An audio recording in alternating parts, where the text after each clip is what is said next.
Hello and welcome to Alta Live. I am so excited to welcome you to today's conversation with Bonnie Tsui. It is so fun to see Bonnie. She is an Alta Journal contributor. She is an esteemed author. She is a fun person to hang out with just in general. And as of yesterday, she has a brand new book on muscle.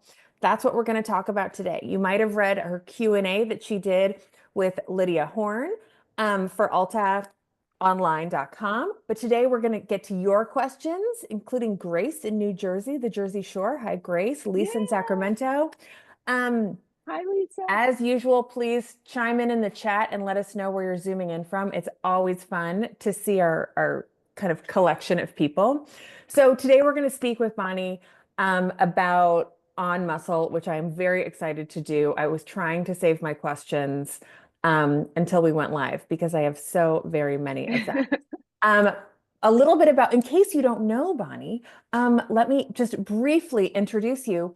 Bonnie Tsui is a longtime contributor to the New York Times, and she is the best-selling author of Why We Swim, which was the New York Times Book Review Editor's Choice, Time Magazine, and NPR Best Book of the Year. It's been translated into 10 languages. Bonnie is so cool. She's a swimmer, she's a surfer, she's a badass athlete. She's also the author of American Chinatown, which won the Asian Pacific American Award for Literature, and Sarah and the Big Wave, a children's book about the first woman to surf Mavericks, and a Junior Library Guild Gold Standard selection. Her work has been recognized and supported by Harvard, the National Press Foundation, the Mesa Refuge, and the Best American Essay Series. She lives, swims, and surfs in the Bay Area, and I am just delighted to get to know her through work. Hi, Bonnie. Hi, Beth. So glad to be here with you. Always, With always, me and and always. with the And esteemed with Alta the Journal, new Alta J. This magazine. is our new issue. Alta Journal, if you're new to us, is a quarterly magazine focused on California and the West. We host weekly free events like this, the monthly California Book Club, and look at this big, beautiful issue. We are a gorgeous magazine that you can subscribe to for $50 a year. And I hope that you do. I'm going to put a link in the chat. If you subscribe now, you get 4 gorgeous issues of Alta, as well as our collection of hilarious cartoons. That's And right. I will chime in and say that that book's issue is magnificent. Oh, this Oh, yes, 25 that. books that define California. I'm one of my jobs at Alta is also to do our letters to the editor and get those up. People have, we wanted people to have strong opinions. People had opinions. I had opinions for that issue. Okay, well, we'll do another Thoughts? Alta Live about that. More importantly, we're going to talk about your book today. Um, And folks, don't worry, this interview will be recorded and posted to altaonline.com. You can also ask questions for Bonnie, as I see someone's already started to do in the Ding, Q&A down ding, there ding, ding. or in the chat. So, and I will ask those on your behalf. I think, because it's always so special to hear an author speak in their own voice, that we should begin with you, Bonnie, reading a portion of On Muscle briefly. I would love to do that. I'm going to read from the introduction to the book, and I'll show you what that looks like because it has illustrations that I did of make me a muscle. Make me a muscle.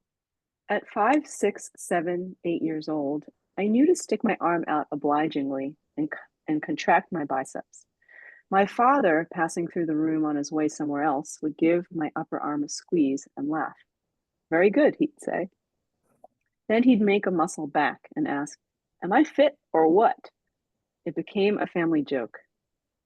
My father, who moved from Hong Kong to New York in the late 1960s, was more an acolyte of Bruce Lee than of Jack LaLanne. But he'd long been an attentive, multidisciplinary student of what I'll call Muscle Academy.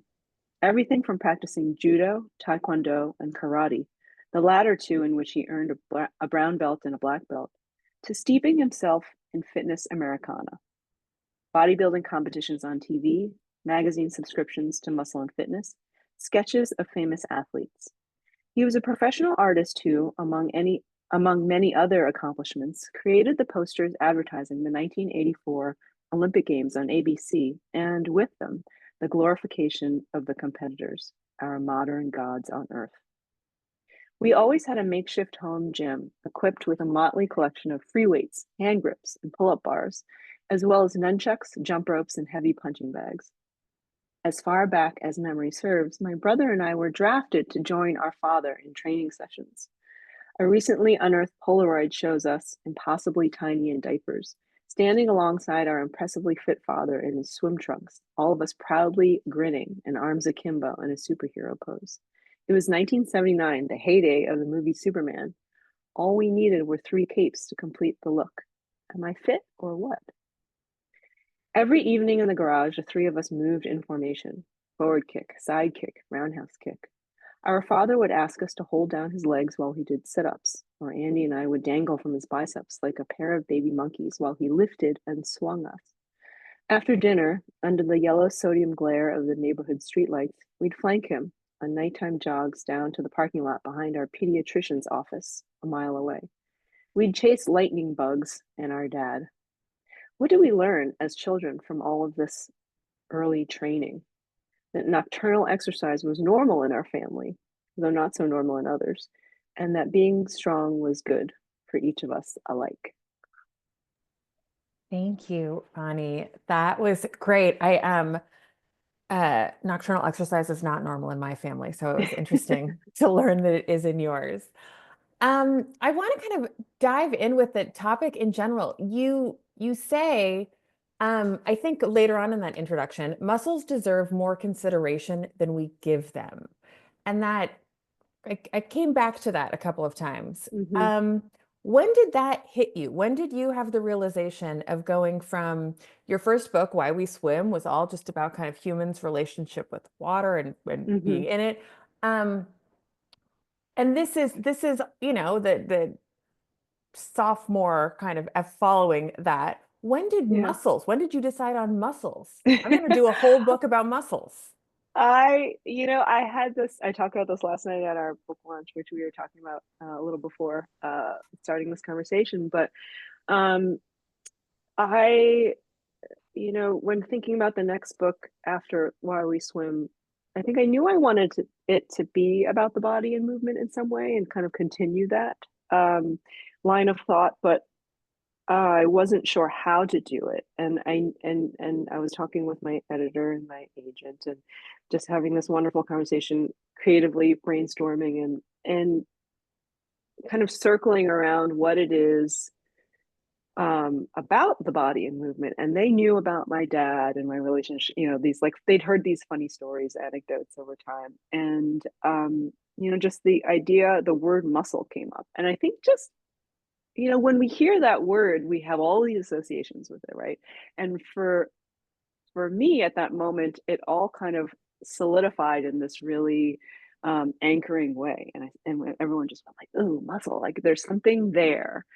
There's a there." And so it was up to me to kind of figure out how to pull the stories in that would make it, like, that would give it shape, right? And I think part of it was that backbone of my relationship with my dad and this sort of life of physicality that he kind of put me on the path to. Um, and then, of course, like looking into the stuff of muscle itself, like just there's Mhm. so much to unpack of, like, not just the really fascinating science, the sort of cultural stories, the personalities and the amazing characters that just like come up when you think about people who live in their bodies in different ways, like showing strength, showing endurance, showing flexibility, showing like good form. The richness is really there, and there's also the layers of metaphor, right? Like these layers of associations we have with each of those words, like these things that we think of as character traits of muscle are also traits of that we prize as people, and so there was so much to dive into, and I really really enjoyed that, the literary quality of that. Well, there seem to be kind of three components in this book. Mm-hmm. There's the science of Mm-hmm. muscles, and I was shocked to know, and hopefully I'm not the only one, that there is a muscle that gives you goosebumps. Yes. The erector pili, and Right. I they're don't like the name basically, of it. I know, right? I was It's like, it's oh, an that's a muscle? Arrector. I could put it in the chat. It's Okay. it's it basically is like, it raises I mean, we all know what goosebumps are. The hair on your neck, on your, all over your body, when your arms, Yeah. like these are the muscles of fear and cold and awe, right? Like it's all of those things like that our muscles respond. And I just find that so um existentially amazing, that there are muscles that are doing that work for us. I just didn't think of it as a muscle. I have such a Yeah, visual of what a muscle yeah. is in my head, which is clearly wrong. And there's obviously, I mean, doctors specialize in this. We're not going to cover this today. Yeah. There's also there's kind of your journey as an athlete, your Hmm. kind of connection to muscles and what muscles mean in kind of our culture. And then there are these kind of moments with your father and your Hmm. relationship with your father as a Hmm. child, as a young adult, Hmm. as a new mom Yeah. trying to bring two babies to visit him in China, and as a mom of slightly older children now, and how you and your dad, relate through daughter fatherhood, but also in your kind of connection through um, exercise and Hmm. physicality. Hmm. I mean, when did you start on this book? How long did it take? I would, you're a brilliant writer, but you're not a doctor. I mean, isn't muscle kind of, that's a big topic to take on It and is weave together huge. the science and the personal components of it.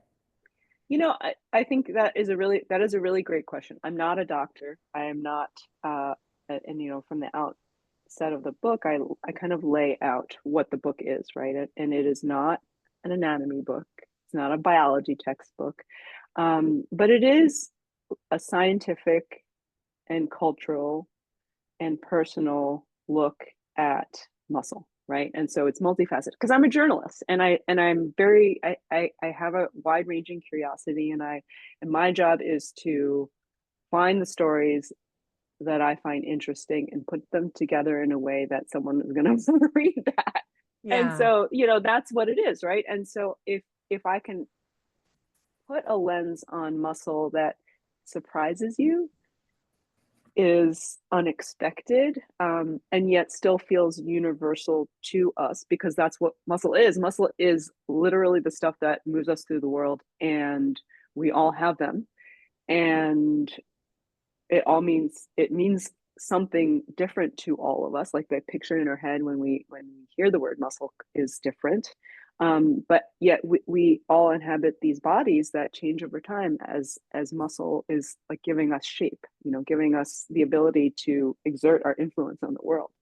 And so I'll call on everyone from Darwin to actually, it turns out Charles Darwin had a lot to say about jumping and muscles. So, how we, as everyone from young children to like puppies to horses, like there's this, you know, our um we are given to various purposeless movements, our muscles moving our bodies when we feel joy. And I just thought, okay, that's going in the book, because there are these little moments of like, we we can think of ourselves, um, as losing this joy, losing this movement, this sense of like who we are in the world as kids that is so playful as we get older. And I wanted to inject some of that joy back into, uh, what, how we think of ourselves on an everyday basis. And so that was a big part of it. There's a whole there's several chapters that deal with my kind of my insecurities around muscle, which is a vulnerable way to put it. But Yeah. women, what being muscular and fit means, what our ideals are.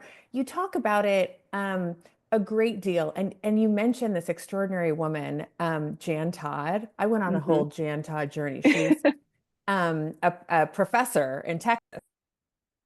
Can you tell us who Jan was? So Jan Jan Todd, is, excuse me, yeah, she's still alive. thriving.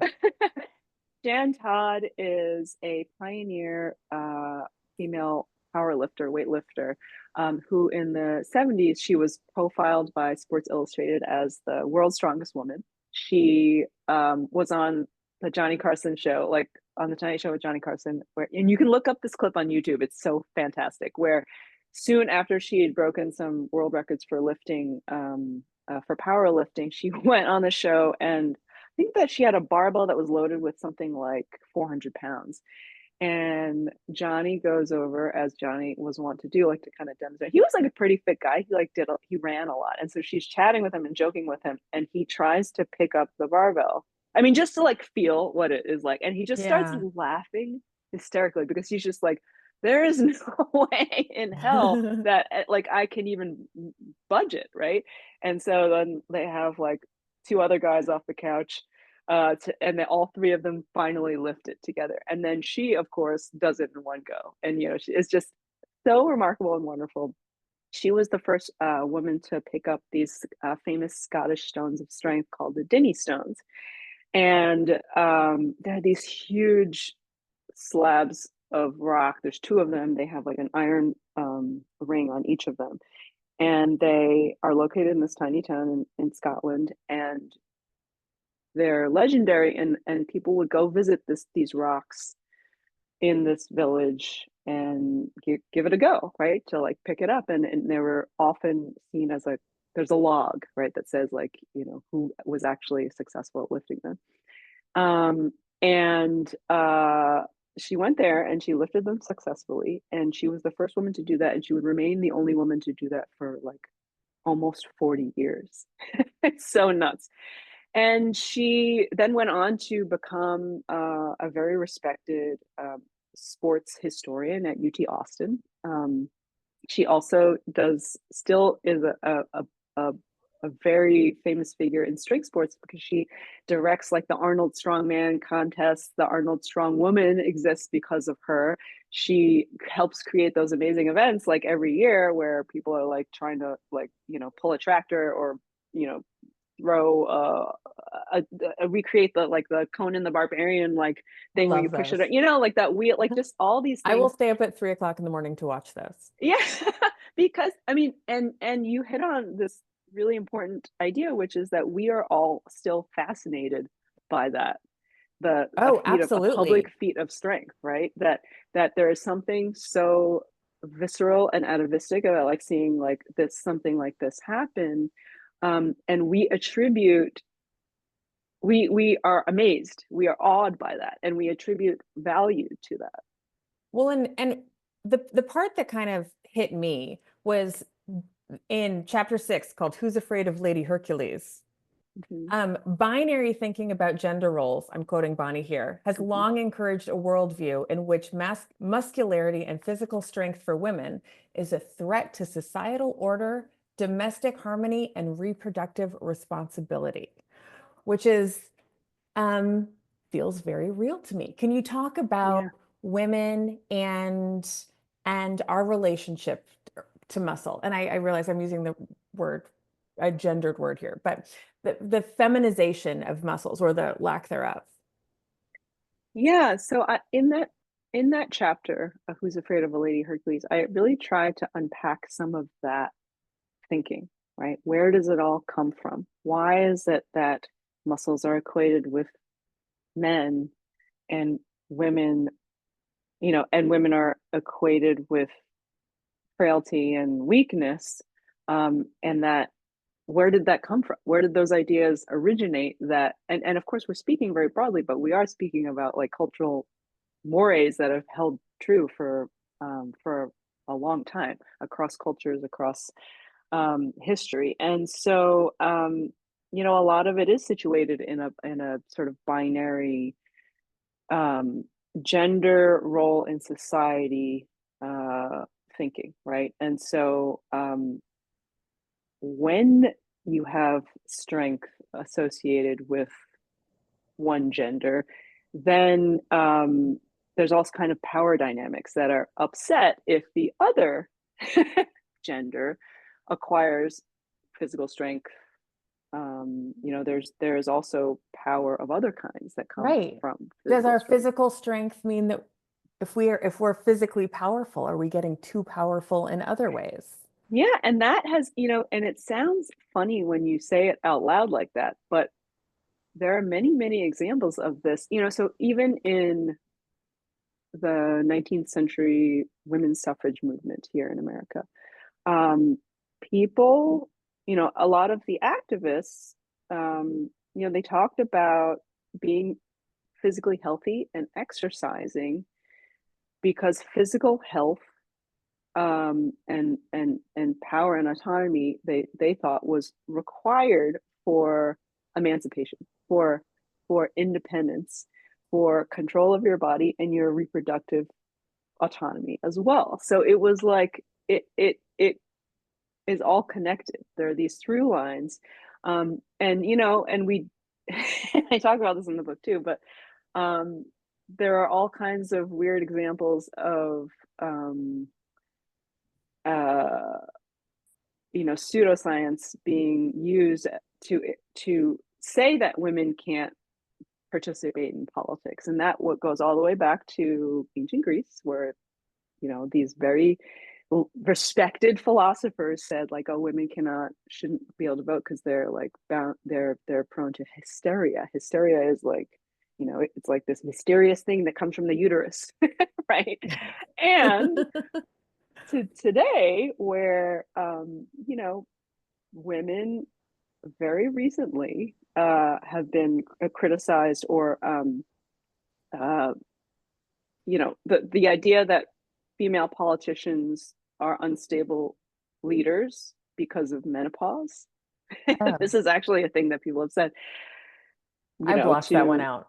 to To be the talk about menopause talking. Hillary Clinton, and when it is actually testosterone that is the hormone that makes people behave in unstable ways and unexpected ways. Read Bill Clinton. And it's like, I say this in a tongue-in-cheek way, but like these are the things that this is the way in which these theories about the body and muscularity and hormones like kind of sneakily infiltrate our culture.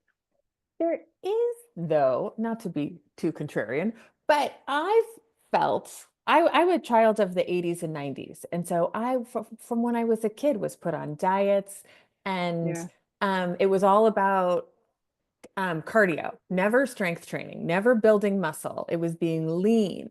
And so aside from the whole like don't be too muscular, in terms Right. of fitness was particularly in that 80s diet culture, was just cardio, cardio, cardio, burn every calorie you possibly can. And there was no attention um, Mm-hmm. on building muscle and being a strong girl. It wasn't about that. It was about being a thin girl. And now Right. I'm seeing, I think of, I mean, in the book you used Jan as an example, but I think of, do you know who Alona Maher is? Yes, I was just gonna say Alona Mara is like my goddess. She's like the role model for strength and beauty and femininity, and just like this, oh gosh, she's done so much, and she's so funny, and she just is She's so an vulnerable. Olympian. She was a member of the US women's rugby team, Yes. and they got the bronze medal in the most recent Summer Olympics. And then she was on Dancing with the Stars, and And a she Sports Illustrated Sports model. Illustrated swimsuit issue cover model. And she has a very muscular, I mean, obviously beautiful, but she is a noticeably muscular, powerful woman. She's a rugby player. Yeah. And she has become, whether, she set out to be a competitive athlete, but she has become a role model for so many women who have different bodies, Yeah. and Yeah. the power of power, I guess.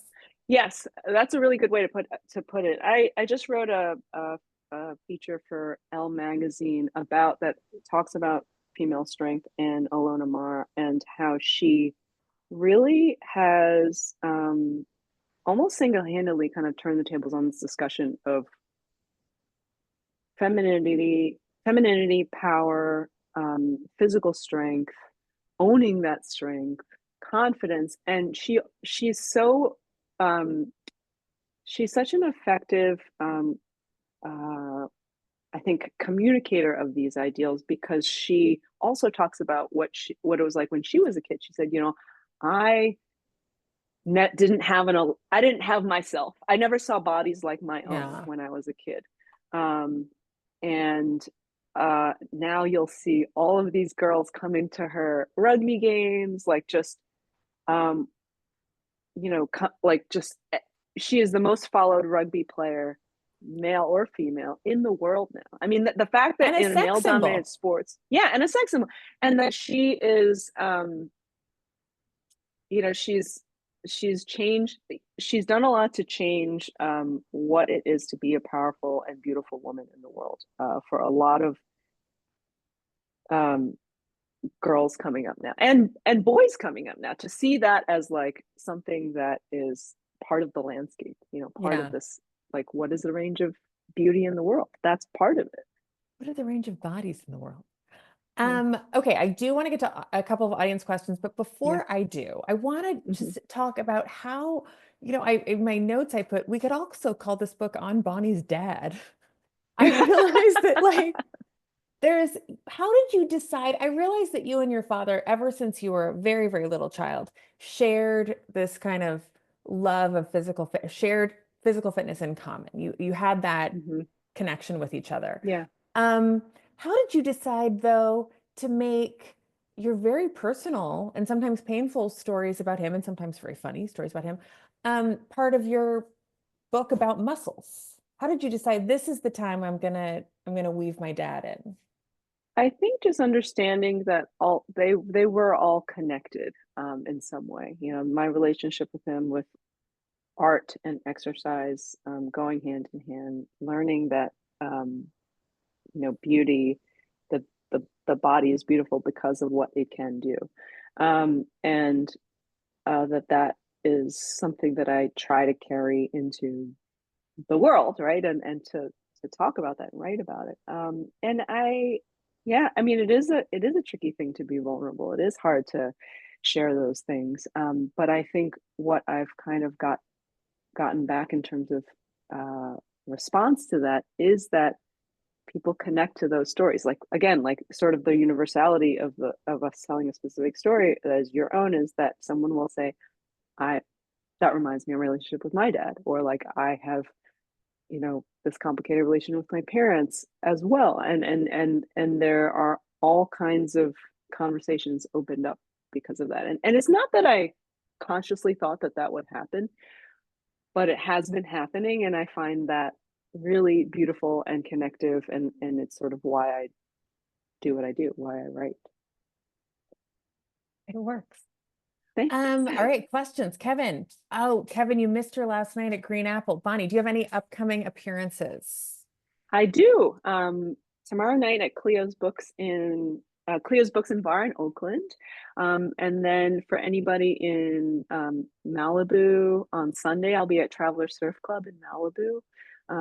And then on Monday with Charles Yu at Book Soup in LA in West Hollywood. So anyone in Malibu or West Hollywood, please come see me. Please come see us. I'm so excited, especially to be talking with Charlie. I mean, because we have had this Alta book club, Yeah, journal relationship where we've done events with Charlie for his books together, and so yeah, please come out. Information is on my website for all upcoming events. we will send you links to this. If you're registered for this event, you will get an email later today or tomorrow morning with links to where you can buy this book, support your independent bookstore, number one, obviously, Yeah. a recording of this interview, and anything Bonnie has coming up. I also really encourage you to follow her on Instagram, so it will make you feel powerful and you'll want to surf. All right, another question. Lisa asks, what was the most this is a big one. What's the most interesting thing you learned writing this book? Or what's the most surprising? What just shocked you to learn about muscles? Okay, I did not know when I started writing this book that muscle is an endocrine tissue. So muscle always is very chatty. It's always talking to other parts of your body, including your brain. And so, when we're always talking about like kids doing better at school when they have PE, we kind of know that anecdotally, but what I understood from researching this book is that there are all kinds of these like physiological changes that happen when you exercise, and your muscles are releasing these messengers that kind of travel all around and talk to your brain, and then invite your brain to have all of these beneficial responses back, which include, you know, changes that will boost learning and memory, and also, you know, affect your cognition, affect your mood, affect your emotional state. I mean, this is like a constant lifelong relationship between your muscle and brain, and that is something that is, um, you got to keep that conversation going by moving your muscles. Which is interesting because I always think of brain versus brawn. Yes, I know we all do, or we have at some point in time, because you have this dichotomy between, um, you know, brains and brawn, right? And it's not, it's actually, it should be like those two things like go together. No. Do you want people? I mean, as I was reading this, I'm going, I gotta exercise more. I need to work on my muscles more. Was that the point?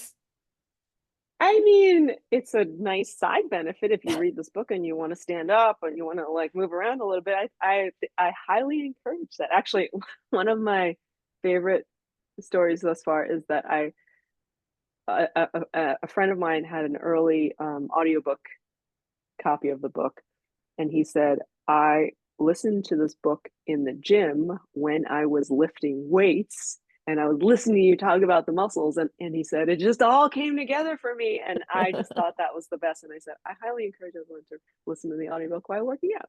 It's you're doing both. You're doing the brain and body thing, like we said. Oh my God, that's such a great idea. You mentioned it before. Your father is an artist, Mm-hmm. and but art comes up so much. Oh, do you have an example of his? Well, I made these prints. Well, this is one of the drawings that I did for the book. Yeah. I see what's in the chat. There were some questions about the art. So again, my dad is an artist. Yes, that's in the opening. And so we have these original prints. And if anyone would like one, if they would send me a note on Instagram, I can send you an original print that we Here's made she as a also gift. did The butt, the butt. gluteus maximus. Yes, everyone should be activating their glutes, I waking them know. up, waking them up, because we're sitting Um, on them mostly. but you talk about art so much, not just about sketches with your dad or your son Mm-hmm. now being Yeah. sketch pen pals.